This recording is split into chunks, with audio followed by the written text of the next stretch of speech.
शुभं करोति कल्याणम्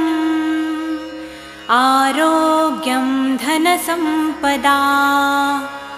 शत्रुबुद्धिविनाशाय दीपज्योति नमोऽस्तुते। दिव्यादिव्यारे दीपत्कार कानी कुण्डलमोतिहार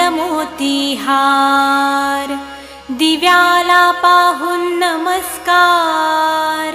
तिळाचे तेल कापसाची वात दिवा तेवे देवा पाशी उजेड पडे विष्णू पाशी माझा नमस्कार सर्व देव देवतां पाशी ये ग लक्ष्मी बैस ग बाजे